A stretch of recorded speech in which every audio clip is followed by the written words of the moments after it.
First basic వాటితోనే start అవుతుందండి స్ట్రెస్కి. దాని తర్వాత చూసుకుంటే ఇంకా దీర్ఘకాలిక రోగాలు చాలా వస్తాయండి, ఇంకా లాంగ్ లాస్టింగ్ అనమాట. ఇక చూసుకుంటే ఫస్ట్ థైరాయిడ్ తీసుకోవచ్చు. థైరాయిడ్ కూడా డిప్రెషన్ వల్ల, స్ట్రెస్ వల్లే వస్తుంది. ఎందుకంటే మన హార్మోన్ అనేది ఇంబ్యాలెన్సెస్ ఉంటాయి, హార్మోన్ ఇంబ్యాలెన్స్ జరుగుతూ ఉంటుంది థైరాయిడ్లో. థైరాయిడ్ గ్లాండ్ అనేది ఇక్కడ ఉంటుంది కాబట్టి ఈ గ్లాండ్ మనం ఎలా అంటే మన స్ట్రెస్ అయినప్పుడు హార్మోన్, మన బాడీలో ఉన్న హార్మోన్ ఇంబ్యాలెన్స్ అవ్వడం మూలన ఈ గ్లాండ్ అనేది సరిగా వర్క్ చేయకపోతే మనకు థైరాయిడ్ అనేది వస్తుంది. దాంట్లో 2 టైప్స్, హైపో అండ్ హైపర్ ఉంటుంది.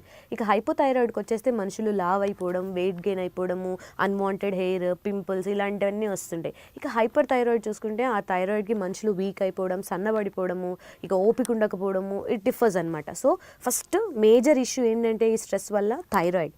ఇక థైరాయిడ్ వస్తే లైఫ్ లాంగ్ అండి, మెడిసిన్స్ కంపల్సరీ వాడాలి, అక్కర్లేదు మానేయచ్చు ఉండదు, వాడాలి. థైరాయిడ్ తర్వాత డేంజరస్ డిసీజ్ అంటే షుగర్, డయాబెటీస్ కూడా because of stress, depression, tensions వల్లే వస్తుంది. సో నెక్స్ట్ హార్ట్ డిసీజెస్, సడన్గా హార్ట్ అటాక్స్ వస్తాయి. ఎందుకు? 30 years పిల్లలు చనిపోతుంటారు. ఎందుకు అంటే హార్ట్ అటాక్ వల్లే పోతుంటారు. ఎందుకంటే వాళ్ళకున్న డిప్రెషన్ కానీ స్ట్రెస్ కానీ లైఫ్లో అది ఓవర్ అయిపోయేసరికి ఇలాంటివి జరుగుతుండే. సో వీటన్నిటిని మనం లిమిట్లో పెట్టుకుంటూ వచ్చి ఉండాలి అంటే కొన్ని టిప్స్ ఫాలో అవ్వాలి. ఫస్ట్ చూసుకుంటే ఫస్ట్ స్టెప్ ఏంటంటే ఫిజికల్గా మనం మంచిగా నిద్రపోవాలి. ఫస్ట్ మంచి స్లీప్ ఉండాలి. ఫుడ్ అనేది హెల్దీ అండ్ బ్యాలెన్స్డ్ డైట్ ఉండాలి. ఏ చిన్న విషయానికి ఎక్కువ ఆలోచించకూడదు. You should create a best అనమాట. చుట్టుపక్కల మంచి ఎన్విరాన్మెంట్ అనేది మనం క్రియేట్ చేసుకోవాలి. ఎలా అంటే మంచి వాళ్ళతో ఫ్రెండ్షిప్ చేయడం, అంత గుడ్ సర్కిల్లో ఉండడము, మంచి మాటలు వినడము, ఏదైతే మన మైండ్కి పాజిటివ్ వైబ్స్ వస్తాయో దాన్ని బట్టి మనం మూవ్ అవుతుంటే డెఫినెట్లీ అది స్ట్రెస్ అనేది రిలాక్స్ అవుతాం.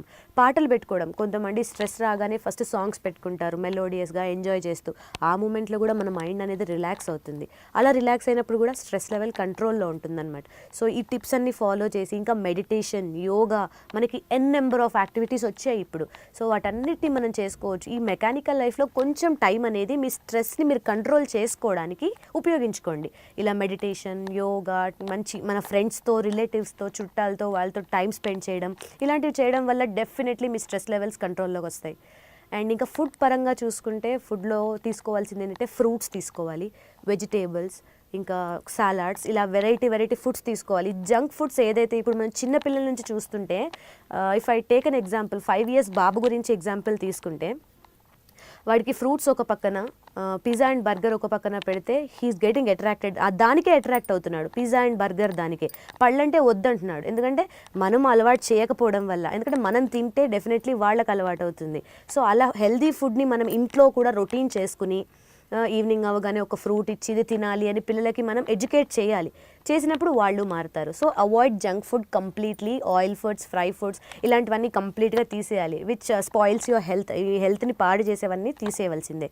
సో ఫ్రూట్స్, ఇంకా వెజిటేబుల్స్, ఇంకా ఏమన్నా మంచి హెల్తీ ఫుడ్స్ ఉంటాయి కదా, అవన్నీ తీసుకోవచ్చు. ఇక మనం చూసుకుంటే ఎక్కువ శాతం దైవ సన్నిధిలో గడిపినా కూడా మన స్ట్రెస్ అనేది చాలా రిలాక్స్ అవుతామండి. ఇప్పుడు చూడండి, మనసు బాగాలేదు, మేము గుడికి వెళ్తున్నామని కొంతమంది చెప్తుంటారు, కానీ కొంతమంది ఏముందని, కానీ డెఫినెట్లీ మనం ఆ దేవుడి దగ్గర కూర్చుని ఒక్క 10 నిమిషాలు దండం పెట్టుకున్నా కూడా, ఆ దేవుడి సాంగత్యంలో మనం ఉన్నప్పటికీ కూడా మన మైండ్ అనేది చాలా రిలాక్స్ అవుతుంది. సో ఏంటంటే మీరు ఈ స్ట్రెస్ని కంట్రోల్ చేసుకోవడానికి ట్రై చేయండి. చాలా యాక్టివిటీస్ చేసుకొని మన స్ట్రెస్ కంట్రోల్ చేసుకోవచ్చు, మన టెన్షన్స్ని కంట్రోల్ చేసుకోవచ్చు. ఫస్ట్ మీ మైండ్ మీ కంట్రోల్లో ఉంటే డెఫినెట్లీ అన్నిటికీ ఒక సొల్యూషన్ దొరుకుతుంది. సో ఇదండి, మీ మెకానికల్ లైఫ్లో మీరందరూ కంట్రోల్గా ఉండి స్ట్రెస్ని ఓవర్కమ్ చేయాలి. అప్పుడు మనకి డిసీజెస్ తగ్గుతాయి. ఇదేనండి లియో హెల్త్లో ఈరోజు నేను ఒత్తిడి పైన చెప్పిన టాపిక్. సో అందరూ ఫాలో అవుతారని ఆశిస్తున్నాను. నమస్కారం.